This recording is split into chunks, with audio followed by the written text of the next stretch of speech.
저는 시어머니가 두 명이에요. 남편의 어머니가 둘인 것이 아니라 남편의 친어머니인 진짜 시어머니, 그리고 남편의 친이모님인 두 번째 시어머니가 계세요. 정확하게는 제게는 시이모님인 셈이죠. 시어머니와 언니인 시이모님은 쌍둥이세요. 쌍둥이라서 그런지 두 분은 사이가 유별나게 좋으셨죠. 거의 붙어 산다고 해도 과언이 아닐 정도로요. 두 분을 처음 뵌 건 상견례 때였어요. 남편과 저는 사내 커플이었어요. 팀도 달랐고 같이 협력하는 사이도 아니었는데 유독 마주치게 되는 일이 많은 그런 사람 있잖아요. 그게 바로 남편과 저였어요. 출근길에도 마주치고 퇴근길에도 마주치고 엘리베이터 안에서도 마주치고 커피를 한 잔 마시러 가서도 마주치고 처음에는 가볍게 목례로 시작했던 인사가 본격적으로 바뀌게 된 건 바로 사내 도서관에서 마주쳤을 때였어요. 사실 도서관이라고 부르기에는 좀 거창하지만 사내 카페테리아 한쪽에 책장이 몇 개 있고 거기에서 사원들을 위한 도서 대여 서비스를 해주고 있었거든요.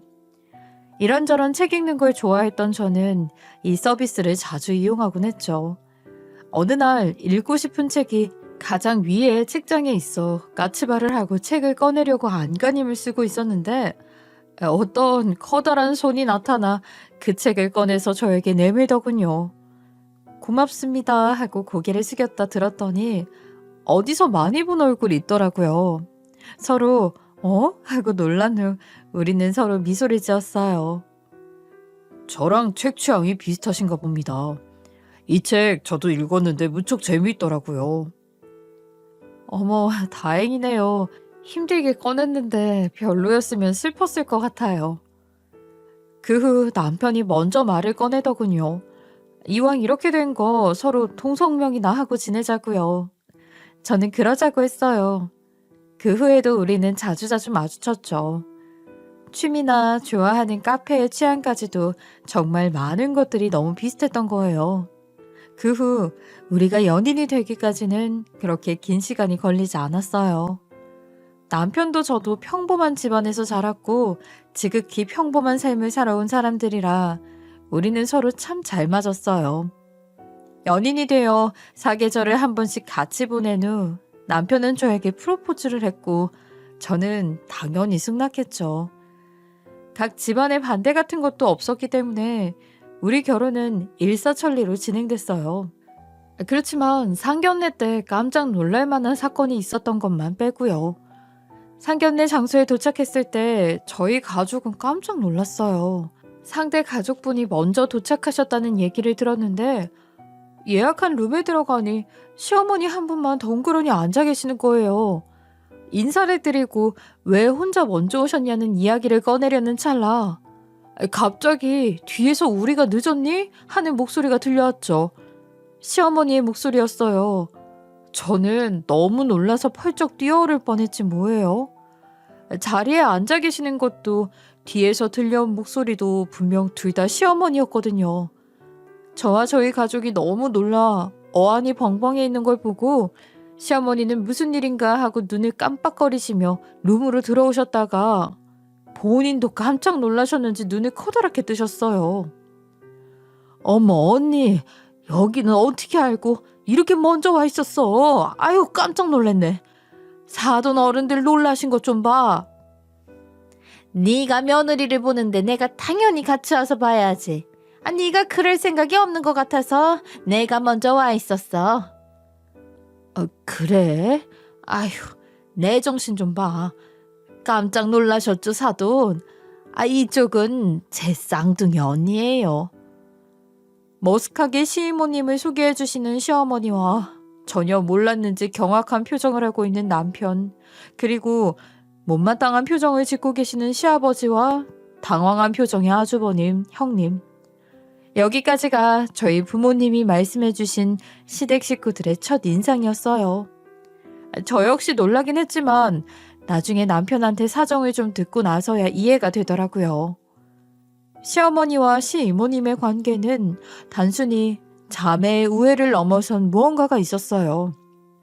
어떨 때는 부부 같기도 하고 어떨 때는 부모 자식 같기도 하고 좀 심하다 싶을 때는 왕과 신하 같을 때도 있었죠. 누가 왕이냐고요? 바로 시이모님이세요. 부모 같은 건 시어머니시고요. 시어머니는 시이모님을 거의 모시다시피 했어요. 이모님은 결혼을 하지 않으셨고 연세도 있으시다 보니 경제력이 거의 없다시피 했어요. 그래서 저희 시어머니가 더 모시고 사는 느낌이 있었죠. 시부모님 댁은 형편이 좋은 편이었거든요. 시댁에 찾아뵀을 때 시이모님이 안 계셨던 적은 거의 손가락으로 꼽을 수 있을 정도였던 것 같아요. 진짜 시어머니는 제게 너무나도 잘해주셨고 시댁에 가면 손 하나 까딱하지 않게 해주셨어요. 하지만 두 번째 시어머니인 시이모님은 저에게 시집살이를 엄청나게 시키셨죠. 사소하게는 물 한 잔만 가져오라는 것부터 시작해서 너는 왜 이렇게 시댁에 자주 얼굴을 내밀지 않느냐는 잔소리, 거기다 불쑥불쑥 신혼집으로 찾아오시는 것 정도는 일상 다반사였어요. 남편의 강력한 반대로 집 비밀번호를 알려드리지 않은 게 천만 다행이었죠. 하루는 이모님이 아주 다급한 목소리로 빨리 당신 댁으로 좀 오라고 하셔서 만사를 제쳐놓고 달려갔더니 세탁기가 고장났다는 거예요. 그러고는 당신께서는 외출해야 하니 그동안 빨래를 좀 해놓으라고 하시더군요. 저는 너무 당황해서 대답도 못하고 있었는데 시이모님은 태연하게 집을 나서셨어요. 저는 일단 세탁기를 살펴보고 AS를 부를까 했는데 자세히 보니 세탁기에 콘센트가 빠져 있었지 뭐예요. 다행이라고 생각하고 빨래를 돌려놓기는 해야 할 것 같아서 빨랫감을 분리하고 있는데 세상에 당신 내의까지 빨래거리에 포함되어 있더라고요. 저는 시어머니도 시키지 않은 시이모님의 시집살이를 어떻게 당해야 하나 하는 마음에 다소 당돌하지만 시어머니께 단도직입적으로 이 모든 걸 말씀드려야겠다고 생각했어요. 당연하지만 이런 사건이 이번이 처음은 아니었으니까요. 시어머니는 시이모님의 눈치도 보고 제 눈치까지 보시느라 저한테 엄청나게 미안해 하셨어요. 하지만 그러면서도 이모님과 있을 때는 이모님의 비위를 맞춰달라고 하시더군요. 미안하다 세아가. 시이모 성격이 까탈스럽지? 사람이 여유가 없어서 그래. 내가 대신 사과하마. 내가 나중에 뒤에서는 한 소리 할 테니까 앞에서는 조금만 비율을 맞춰주렴. 물론 한 소리는커녕 아무런 소리도 못하셨다는 건 안 봐도 알 수 있었어요. 하지만 그러다 시이모님과 생각지도 못한 마찰이 생겼으니 그건 바로 시이모님의 음주운전 문제였어요. 시이모님은 이미 과거에 음주운전을 2번이나 하셔서 면허가 취소된 상태셨어요. 그런데 어느 날 새벽 시이모님께 전화가 온 거예요. 본인이 현재 무면허 상태로 또 음주운전을 하다가 경찰에 걸렸다고요. 그러니 해결을 좀 해달라고 하는 거였어요. 시댁 식구들과 모인 자리에서 저희 큰아버지가 경찰청에서 좀 높은 직위를 갖고 계신다는 얘기를 했던 게 화근이었죠. 당장 큰아버지께 전화를 해 힘을 좀 써달라는 것이 시이모님의 말씀이었어요. 저는 새벽에 이런 전화를 받은 자체로도 어이가 없었지만 말도 안 되는 일이라 생각해 시이모님께 죄송하다고 그런 일은 할 수 없다고 말씀드렸어요. 사실 결혼 초에도 시이모님이 음주운전은 아니지만 술을 드시고 자잘한 시비가 붙어 경찰서에 간 적이 몇 번 있었거든요. 그런데 그때마다 이모님은 저에게 전화를 해서 해결을 좀 해달라고 하시기 일쑤였어요. 워낙 자잘한 싸움이라 매번 훈방조치로 끝나긴 했지만요. 하지만 이번 건은 정말 말도 안 된다고 생각해 저는 최대한 공손하게 거절을 하고 전화를 끊었어요. 그러자 채 5분도 지나지 않아 다시 휴대전화가 요란하게 울리더군요. 이번에는 진짜 시어머니였어요. 시어머니는 제발 우리 언니 좀 살려달라며 이러다가 옥에 가겠다며 애원을 하시더군요. 결국 우리 부부는 그 새벽에 시댁으로 달려가야 했어요. 시댁은 그야말로 아수라장이더군요. 아주버님네까지 오셔서 시어머니를 달래고 계셨어요. 그리고 시아버지는 고래고래 소리를 지르고 계셨죠. 시어머니는 저를 보자마자 울면서 매달리셨고 시아버지는 뒤에서 말도 안 되는 소리 좀 하지 말라며 계속해서 소리를 지르셨어요. 아가, 우리 언니가 오게 같게 생겼어. 아이, 너도 시어머니가 오게 가는 건 싫지? 어? 그러니 제발 좀 도와주렴. 무슨 말도 안 되는 소리. 저 형은 이번에야말로 정신 차려야 하니 도와줄 생각은 하지도 마. 어떻게 면허도 없이 술을 먹고 또 운전을 할 생각을 해? 제정신이 아니야. 전에 걸렸던 음주운전도 시아버지 돈으로 변호사 선임하고 벌금까지 다 내주셨는데 또다시 음주운전을 하다니 심지어 무면허로요. 시아버지께서 단단히 화가 나신 것도 당연했어요. 남편과 아주버님네 부부도 절대 안 된다고 강경하게 나오셨고요. 결국 시이모님은 변호사도 선임하지 못하고 너무 명명백백한 책임으로 인해 징역을 살다 나오셨어요.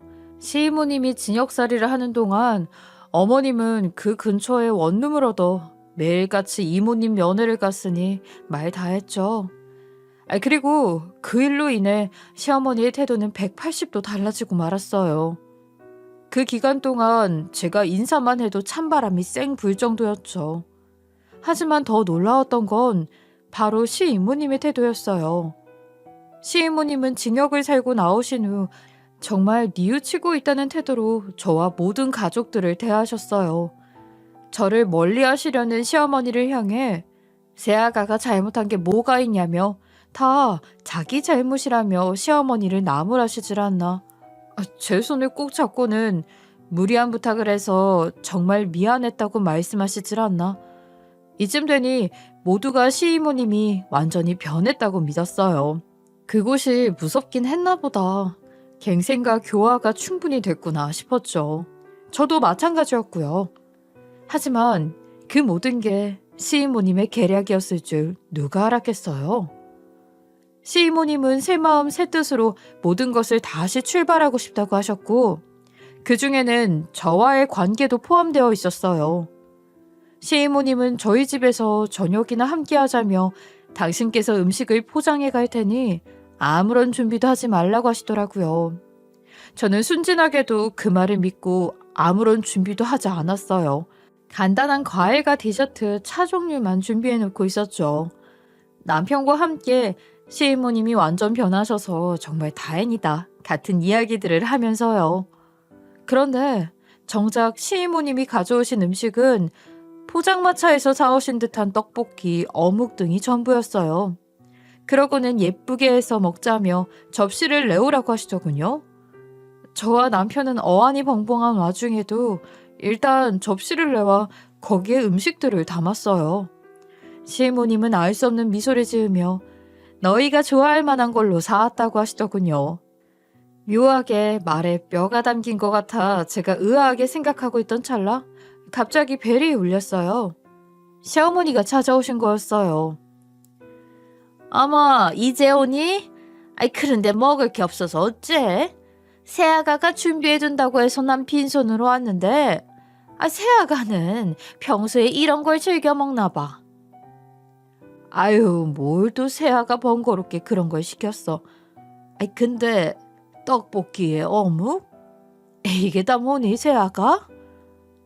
네? 어머니 전 온통 밀가루에 맵고 짜고 우리 같은 노인네들 먹기엔 좀 부담스럽구나 얘. 시어머니는 시이모님이 저희 몰래 초대한 거였어요. 제가 두 분께 저녁을 대접할 거라고 거짓말을 하셨던 거예요. 시어머니는 아주 못마땅한 표정을 지으셨어요. 얘들아, 너희가 시이모님 안 좋아하는 건 알고 있다. 그렇지만 언니가 예전과 달라진 것 너희도 잘 알지 않니? 그런데 어떻게 나까지 불러놓고 이런 걸 대접이랍시고 할 수가 있어? 뭐 거창한 걸 내놓는다고 접시만 호화스럽게? 이게 다 뭔지 모르겠구나. 우리 나가요 언니. 내가 맛있는 거 사드릴게. 저와 남편은 순간적으로 기가 차서 할 말을 잃었어요. 거기다 대고 모든 게 시이모님의 거짓말이라고 해봤자 시어머니가 저를 믿을 것 같지도 않더군요. 그렇게 두 분은 밖으로 나가버리셨고 저와 남편은 차갑게 식어가는 떡볶이와 어묵 사이에 남겨졌어요. 우리는 눈을 마주치고는 허무한 웃음을 짓는 수밖에 없었어요. 음식을 버릴 수는 없어 남은 떡볶이와 어묵은 저희가 먹어치웠는데 심지어 맛도 없더군요. 거기다 이 이야기가 얼마나 더 와전되었는지 형님마저도 저를 멀리하기 시작했어요. 아니 평소에 자주 뵐 일이 없어서 몰랐는데 명절이 다가와 형님께 평소처럼 전화를 드렸는데 형님의 목소리와 말투가 어딘가 모르게 차갑게 느껴지더라고요. 형님, 올 명절에는 시댁에 언제 오실 생각이세요? 언제 가다니? 최대한 일찍 가서 음식해야지. 동서는 혼자서 고생하실 시어머니 생각은 하지도 않아? 네? 일찍 가야죠. 저는 형님 오시는 시간 맞춰서 갈까 해서 여쭤본 거였어요. 왜? 나보다 먼저 가서 음식 좀 먼저 하는 게 불공평하다고 생각하는 거야? 아니면 무조건 나보다 늦게 와서 농땡이 부리려는 거야? 동서, 진짜 그렇게 안 봤는데? 완전 기회주의자였어? 임신 좀 했다고 그러는 거 아니야. 형님도 무슨 말씀을 그렇게 하세요. 제가 일찍 갈게요. 일찍 가서 열심히 할게요. 나는 전날 점심때쯤 맞춰서 갈 테니까 동서는 알아서 해. 그렇게 전화는 일방적으로 뚝 끊어지고 말았어요. 저는 형님이 왜 이러시나 했지만 무슨 안 좋은 일이 있으신가 보다 했죠. 저한테 화풀이나 일부러 그러시는 거라곤 상상도 못했어요. 당시에 첫째를 임신 중이었던 저는 모든 일을 긍정적으로 보자고 마음먹은 차였거든요. 그렇게 명절 전날 저는 형님보다 일찍 도착하기 위해서 아침도 먹는 둥 마는 둥하고 남편을 닥달해서 서둘러서 시댁을 향했어요. 시어머니는 왜 이렇게 일찍 왔냐며 떨떠름해 하시며 당신들이 잡수신 아침 설거지를 먼저 해놓고 먼저 음식을 하라고 하시더군요. 당신은 장을 덜 본 게 있어서 다녀오겠다면서요. 저는 남편의 도움을 받아 설거지도 하고 음식도 시작했어요. 그런데 점심시간이 지나도 시어머니는 돌아오시지 않고 오신다던 형님도 오시지 않더라고요. 시이모님도 오지 않으셨고요. 아주버님이 오후 늦게 오셔서는 형님이 아직 오지 않았냐며 의아해하실 정도였어요. 그렇게 해가 질 무렵쯤 갑자기 현관 쪽이 소란스러웠어요. 시어머니가 돌아오신 거였죠. 형님과 시이모도 함께 계시더군요. 엄마 어디 갔다가 이제 오세요? 이모랑 당신도 같이? 첫째 왔니? 내가 장을 보러 갔다가 언니랑 얘를 만나서 만난 김에 점심도 먹고 차도 한잔하고 왔다. 아이고, 명절인데 그러시면 어떡해요? 재수 씨는 저 부른 배로 하루 종일 혼자서 음식을 다 하셨는데. 준비 다 해놓은 거 붙이기만 하면 되는데 뭘 그리 큰일이라고 그러니? 안 그러냐 둘째야? 네 어머니 전 괜찮아요. 이후 아주버님과 시아버지가 어이없어 할 정도로 명절 내내 세 분은 똘똘 뭉쳐 계시더군요. 저는 남편이 내내 곁에 있어줘서 외롭지는 않았지만 제가 이런 일을 할 정도로 무슨 잘못을 했나 싶어서 좀 억울하긴 했어요. 하지만 이후 다른 제사며 행사며 명절 때 계속해서 이런 일이 반복되자 저는 점점 무뎌져 갔어요. 그냥 시이모님이 작정을 하셨구나 싶었죠. 시아버지와 아주버님이 제 편을 들어주자 세 분은 거기에 더 화를 내시는 것 같더라고요. 남편은 분노하며 이럴 바엔 시댁과 연을 끊자고 할 정도였으니 말 다 했죠. 그렇게 저희 집은 시댁을 서서히 멀리하게 되었어요. 그렇게 시댁과 연이 끊기나 생각할 때쯤 시아버지가 쓰러지시는 일이 생겼어요. 병원에 갔더니 폐암 말기라고 하더군요. 손쓰기엔 이미 너무 늦었다고요. 온 가족이 모두 패닉 상태에 빠졌어요. 특히 시어머니는 망연자실한 모습이셨죠. 저희 시어머니는 평생 일이라곤 한 번도 안 해보셨고 시아버지가 벌어다 주시는 돈으로 살림만 해오셨거든요. 물론 모아둔 돈이나 부동산이 있긴 하겠지만 실질적인 돈 관리는 모두 시아버지가 하셨기에 본인 혼자 어떻게 살아가야 하나 덜컥 겁이 나신 것 같았어요. 거기다 시아버지가 돌아가시게 되면 시이모님이 들어와 같이 사시게 될 게 뻔했으니까요. 그동안은 시아버지께서 시이모님의 등살을 막아주셨지만 시아버지가 돌아가시면 막아줄 사람도 없으니 그 등살에 시달리며 살아가실 일도 걱정되시는 것 같았죠. 재산이 통째로 시이모님께 넘어갈 수도 있었을 테니까요. 시어머니는 매일같이 그저 울기만 하셨고 결국 우울증 진단을 받아 병원에 다니며 치료를 받게 되었어요. 집안일도 완전히 손에서 놓게 되셨고 시아버지의 병간호 또한 당연히 할 수 없었죠. 집안일은 도우미를 부르고 시아버지께는 간병인을 붙이자고 했더니 그것만은 싫다고 집에 남을 불러서 일 시키고 싶지 않다고 펄쩍 뛰시더군요. 그러니 결국 그 일들은 형님과 제 몫으로 돌아왔어요. 저는 당시 둘째를 임신해서 육아휴직을 한 상태였지만 어쩔 도리가 없었죠. 형님은 주로 집안일을 하시게 됐고 저는 시아버지의 병간호를 맡게 되었어요. 시아버지 또한 형님보다는 제가 편하다며 염치 없지만 길지 않은 시간 동안만 부탁하면 안 되겠냐고 눈물을 흘리며 애원하시더군요. 당신은 이제 정말로 살 날이 얼마 남지 않았다면서요. 그렇게까지 말씀하시는데 어쩔 수가 없었어요.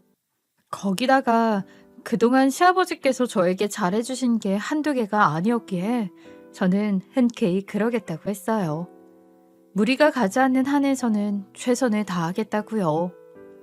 하지만 시아버지의 병색은 날이 갈수록 짙어졌고 결국 저는 시아버지의 대소변과 토사물, 피까지 받아내면서 병간호를 해야 했어요.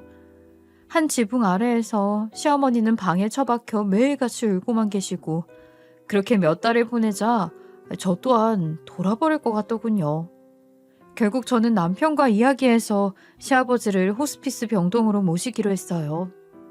시아버지는 호스피스 병동에서 딱 한 달을 더 계셨고 마지막 일주일을 저희 집에서 보내시다가 편안한 얼굴로 눈을 감으셨어요. 그렇게 시아버지의 장례식을 마치고 집으로 돌아오는 길이었어요. 시어머니는 언제 그랬냐는 듯 갑자기 멀쩡해진 얼굴로 저와 남편을 부르더군요. 그 옆에는 당연하다는 듯 시이모님이 계셨고요. 우울증은 마치 연기였던 것처럼 전혀 기미도 보이지 않았어요. 둘째야, 네 아버지 재산 말인데 혹여라도 큰 기대하지 말라고 얘기 꺼낸다. 무슨 말씀하시는 거예요 지금? 엄마 괜찮으세요? 혹시 아버지 유언 같은 게 별도로 있었던 거라서 그런 말씀하시는 거예요? 난 멀쩡하다. 정신병자 취급하지 말거라. 재산은 전부 나와 첫째가 나눠 가질 거니 너는 한 푼도 기대하지 말라는 뜻으로 꺼낸 말이야. 아이, 엄마, 아버지 입관하신 지 얼마나 됐다고 지금 그런 얘기를 꺼내세요? 지금 그깟 재산 몇 푼이 문제예요? 지금은 아버지의 죽음을 애도하기에도 시간이 모자라다고요. 그까지 재산 몇 푼이라고 했지? 그럼 넌 필요 없단 얘기지? 그런 얘기는 나중에 해요. 너 분명히 필요 없다 했다. 나중에 딴소리 하지 마라. 그래, 네 엄마가 말하는 것처럼 나중에 딴소리 하지 마. 돌아가신 네 아버지야 이미 이 세상 사람 아닌데 무슨 애도야 애도는. 암튼 우리는 그렇게 알겠어. 너 혼자 착한 척하다 인생 망하는 거야. 동생 진행해. 남편은 시어머니와 시이모님에게 버럭 화를 내며 시댁을 나왔어요. 당황한 저도 따라서 나왔죠. 좀 이상하긴 했어요. 시아버지가 유언장을 따로 남긴 게 없다는 건 시아버지를 병간호했던 제가 가장 잘 알고 있었으니까요. 그렇다면 어차피 시아버지의 재산은 시어머니와 아주버님 그리고 저희 남편이 공동 상속인일 테고 분할 협의는 전원의 합의가 있어야만 가능한 일로 알고 있었어요. 그런데 굳이 시어머니와 시이모님께 저런 태도를 보이는 건 이해하기가 힘들더라고요. 그런데 며칠 후 SNS를 보다 형님네가 곧 이사를 한다는 걸 알게 됐어요. 그것도 아주 고급 아파트로요. 아무리 생각해도 좀 이상해서 남편한테 이야기를 했고 남편과 시댁을 찾아갔죠. 마침 형님과 아주버님 또한 와 계셨어요. 남편은 인사치레 할 겸 아주버님에게 좋은 곳으로 이사하게 됐다면서요 하고 말을 꺼냈는데 순간 아주버님의 얼굴이 시뻘개지더군요. 그리고는 화를 내셨어요. 일주일 전에 다 끝난 이야기를 왜 다시 끄집어내냐고 하시더군요. 이게 대체 무슨 소리인가 했더니 옆에서 시어머니가 얘기를 거두시더군요. 너 지난번에 와서는 재산은 한 푼도 받지 않겠다고 하지 않았니?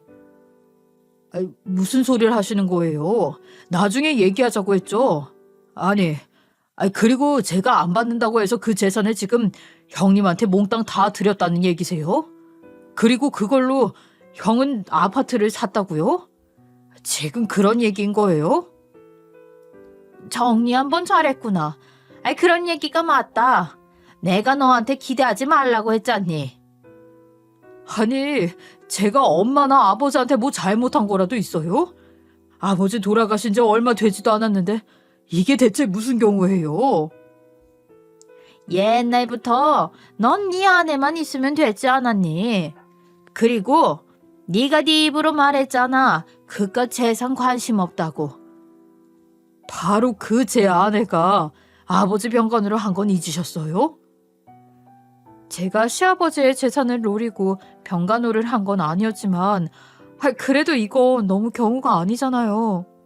남편은 소송을 걸겠다고 펄쩍 뛰었지만 시어머니와 시이모님은 들은 척도 하지 않으셨어요. 아주버님도 마찬가지였고요. 형님은 몰라도 아주버님은 정말 그럴 사람이 아니라고 생각했는데 큰 돈 앞에 장사 없었나 봐요. 그렇게 패닉에 빠져 다시 일주일가량의 시간이 지났어요. 남편은 본격적으로 변호사를 알아보겠다며 나서려던 참이었어요. 그때 갑자기 휴대전화가 울렸어요. 발신자는 놀랍게도 돌아가신 시아버지의 번호로 온 문자였어요. 거기에는 한 변호사의 이름과 전화번호가 적혀 있었어요. 저희는 정말로 기적이 일어난 줄 알았지 뭐예요. 조심스럽게 그 번호로 연락을 해보자 믿음직한 목소리의 변호사가 전화를 받더군요. 기다리고 있었다고요. 변호사는 자신을 시아버지의 개인 변호사임을 밝혔어요. 병원으로 알아누우시기 오래전부터 시아버지의 재산을 관리해왔다고요. 시어머니가 집에서 발견한 통장과 문서들은 시아버지 재산의 극히 일부였던 거예요. 대책 없는 시어머니와 약삭 빠른 시이모님에 대비해서 시아버지는 일찌감치 집안에 돈이 될 만한 것들을 놔두지 않으셨던 거였어요. 어르신께서는 진단을 받으신 후 거동이 가능하실 때 마지막으로 절 찾아오셔서 유언장을 크게 수정하셨습니다. 그럴 수가, 아버지. 저에게 맡겨두셨던 어르신의 재산과 집에 두셨던 재산을 합산해서 그중 80%는 모두 둘째 아드님과 며느님께 동등하게 상속하시게 됩니다. 20%는 시어머님과 첫째 아드님께 가게 되었고요. 그럼 아버지께서 집에 두셨던 재산이 어느 정도였으려나요? 부끄러운 얘기지만 저희 형님과 어머니께서 그 재산을 이미 나눠 가지신 것 같더라고요. 예? 재산 분할 협의도 없이 재산을 분할해서 가지셨다는 그런 얘기십니까? 예, 그렇습니다. 심지어 이미 그 재산을 처분해서 집을 사신 걸로 알고 있어요. 이런 어리석은 짓을 하셨군요. 안타깝지만 상속 재산 순위의 1순위는 배우자와 직계비속인 자녀 손주가 되는데 소송을 피할 수는 없겠는데요. 하지만 이 경우 어르신께서 둘째 아드님께 남겨두신 재산의 양이 훨씬 많기 때문에 굳이 소송을 하지 않으셔도 상관없긴 합니다. 사실 저는 소송을 하려고 했습니다만 아버지께서 이런 안배를 해두셨다는 줄은 꿈에도 몰랐습니다. 그런데 이 사실을 어머니나 형님이 알게 되었을 때의 문제는 없을까요? 거기에 대해서도 어르신이 이미 손을 다 써두셨습니다.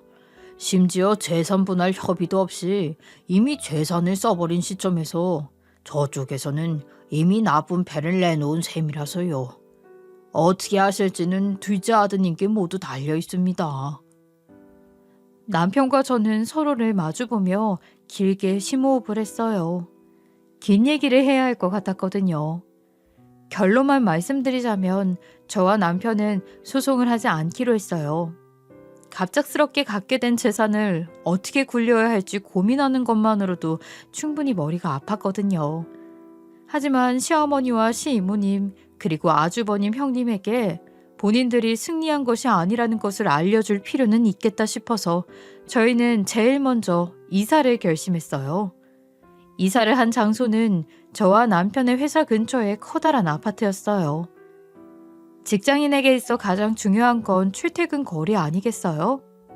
저도 남편도 일을 그만둘 생각은 없었기에 가장 먼저 둘이 의기투합해서 고른 집이기도 했어요.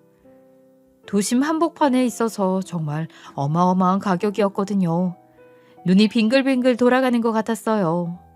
그리고 저는 평소에도 잘 하지 않던 SNS에 집에서 본 야경 사진을 올렸어요. 이사했다는 짤막한 멘트와 함께 보고 간 사람의 흔적이 남도록 해서요. 형님과 SNS 이웃을 아직 끊지 않은 상태였거든요. 올린 지 얼마 되지도 않아 형님이 보고 갔다는 흔적이 뜨더라고요. 얼마 지나지 않아 남편의 휴대전화 벨소리가 울렸어요. 아주버님이더라고요. 아주버님은 이런 전화를 거신 게 영 불편하신 듯 처음부터 본론을 얘기하지 않고 자꾸 말을 돌리셨어요.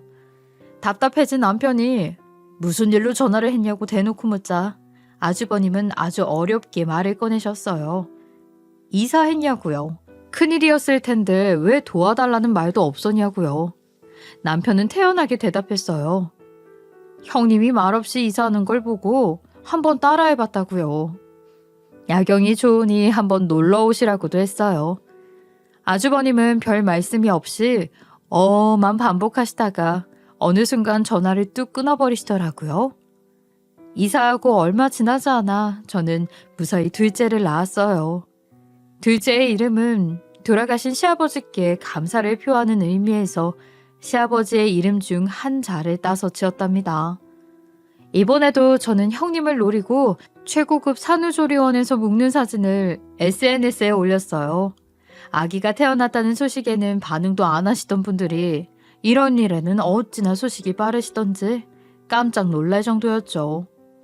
시어머니와 시이모님 그리고 형님은 야단스럽게도 직접 방문을 하셨어요. 하지만 시국이 시국이라 면회는 불가능했어요. 방에 있는데 밖에서 고래고래 왜 면회가 안 되냐며 난장을 피우는 시이모님의 목소리가 들려서 어찌나 부끄럽던지요. 그날 저녁 시어머니에게 전화가 왔어요. 둘째 낳은 거 축하한다 아가. 아니 이제 아가라고 부르면 안 되겠구나. 애미라고 불러야 되나? 감사해요 어머니. 그동안 연락도 없으셨는데 연락을 하셨네요. 뭐 때문에 연락하셨어요? 오늘 네 산후조리원에 면회를 갔는데 안 된다고 운전박대를 당했지 뭐니. 어머, 저한테 미리 연락 주고 오시지 그러셨어요. 예약을 해야 가능하더라고요.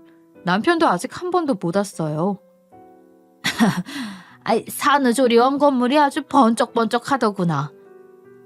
네, 제가 올해 이래저래 고생을 많이 했잖아요. 그이가 힘 좀 썼죠. 그 이사도 했다면서? 어머, 어떻게 하셨어요? 신경 쓰실까봐 일부러 연락도 안 드렸는데. 저랑 남편 회사 근처예요. 한번 놀러 오세요. 그런데 갑자기 무슨 돈이 나서 그런 도심 한복판으로 이사를 했니? 조용했던 시어머니 주변에서 갑자기 누군가 거칠게 숨을 뿜어내는 소리가 들렸어요. 시이모님과 형님이 옆에 같이 계시는 게 분명했어요. 저는 슬며시 웃음이 나더군요. 어머, 이것도 제가 말씀을 안 드렸구나. 저희 복권 1등에 당첨됐어요, 어머니. 뭐라고? 그걸 지금 말이라고 하니? 네가 지금 날 농락하는 거야? 농락이라니요. 제가 왜 시어머니를 농락해요? 정말이에요, 어머니. 시어머니는 전혀 믿는 눈치가 아니셨지만 제가 생글생글 웃으면서 같은 말만 반복하자 질리셨는지 말을 돌리셨어요. 시어머니는 그동안 시아버지와 살던 주택을 처분하고 형님네가 들어간 아파트로 이사를 할 예정이라고 하시더군요. 편한 아파트에서 시이모님과 함께 살 거라고 하셨어요. 저는 잘 됐다고 편안하게 지내시라고 말씀드렸죠. 사실 그 주택은 시어머니가 혼자 살기엔 너무 넓기도 했고 관리하기도 힘드실 거라 진심을 담아 한 말이었어요. 하지만 시어머니는 제가 비꼬는 거로 생각하셨는지 셀쭉한 목소리로 알았다는 한마디만 하시고는 전화를 끊어버리셨어요. 무럭무럭 자라나는 첫째와 귀여운 둘째의 재롱에 신경 쓰는 동안 몇 달이란 시간이 순식간에 흘러갔어요. 친구들이 아기 사진을 보고 싶다고 해서 오랜만에 SNS에 접속했더니 문득 형님 생각이 나더라고요. 요즘은 어떻게 지내시나 싶어서 형님의 SNS에 들어갔는데 최근 게시물이 한참 전이더라고요. 마지막 소식은 아주버님이 공인중개사 자격증을 땄다는 거였어요. 우리도 이젠 부동산 전문가라고 쓰여 있더라고요. 그게 벌써 1년 전의 일이었어요. 제법 오랫동안 시댁과 연락이 끊겼었구나 싶더라고요. 하지만 굳이 다시 연락을 하고 지낼 생각은 없었기에 그냥 그러려니 하고 말았죠. 그런데 다음날 뜻밖의 창구로 시댁 소식을 듣게 됐어요. 남편은 시아버님의 변호사였던 분과 꾸준히 만나고 있었어요. 상속 재산이 워낙에 여러 분야로 퍼져 있기도 했고 금액도 막대해서 계속 그분에게 관리를 부탁드렸거든요. 그런데 그분이 시어머님의 최근 상황에 대해서 알려주셨다 하더라고요. 시어머님은 시이모님과 형님의 꼬드김에 빠져 일명 갭 투자를 시작하고 만 거였어요. 아주버님이 공인중개사 자격증을 딴 것도 그 이유였던 것 같아요. 하지만 너도 나도 갭 투자를 하겠다며 나서는 이 세상에서 실제로 이익을 보는 사람은 사실 소수잖아요. 집값이 조금씩 떨어지자 마음이 초조해진 시어머니는 시아버님이 남겨둔 재산이 더 없나 하고 시아버지의 금융거래 내역을 뒤늦게 조회해 보신 모양이었어요. 그 과정에서 변호사님과 연락이 닿게 된 거죠. 당연히 시어머니는 펄쩍 뛰셨지만 이미 변호사님이 다 손을 써두신 후였기 때문에 소송을 걸어봤자 돈을 돌려받기는커녕 뱉어내야 할 거라는 얘기를 듣고는 풀이 죽어 그 자리를 떠나셨다고 하시더군요. 그리고 변호사님은 시이모님과 형님 그리고 아주버님의 방문을 차례대로 한 번씩 더 받았다고 했어요. 저희 대신 괜히 고생하신 것 같아서 참 죄송하더라고요. 예상대로 시이모님과 형님은 폐악을 한창 부리고 가셨고요. 아주버님은 비교적 정중하게 오셨다 갔다고 했어요. 그리고 갭 투자에 대해서 잠시 조언도 구하셨다고요. 그리고 며칠 후 들어간 형님의 SNS에는 모든 게시물들이 싹 지워지고 없었어요. 뭔가 큰일이 난 건 아닌가 했더니 그날 저녁에 남편이 그러더군요. 요즘 부동산 시장이 엄청 하락세인 것 같다고 아주버님과 시어머님이 들어갔던 아파트가 통째로 경매에 나왔다고요. 저와 남편은 이런 상황에서도 시댁과 연락을 하고 지내는 건 너무 인간의 도리가 아닌 것 같아서 시어머니와 시이모님 그리고 아주버님에게 차례대로 연락을 해보았지만 아무도 전화를 받지 않더군요. 무슨 일이 생긴 건 아닌가 걱정이 됐어요.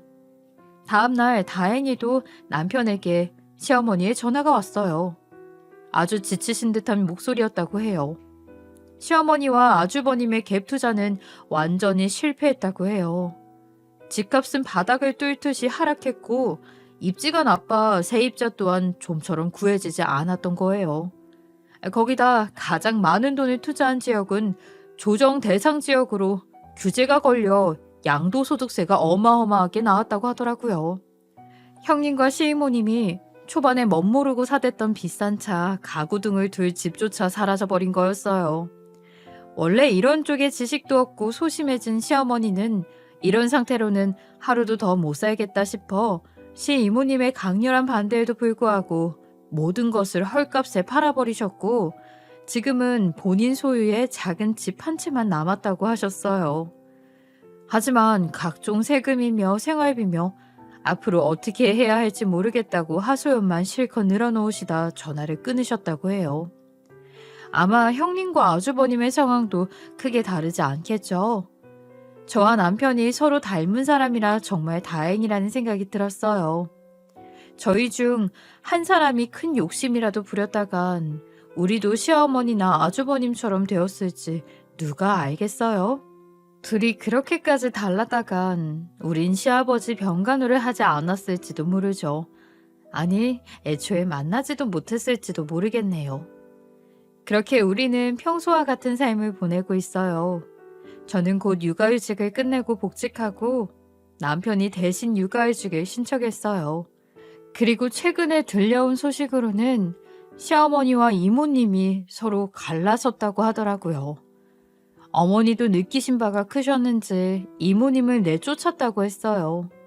하지만 이것도 언제까지 갈지는 모르겠네요.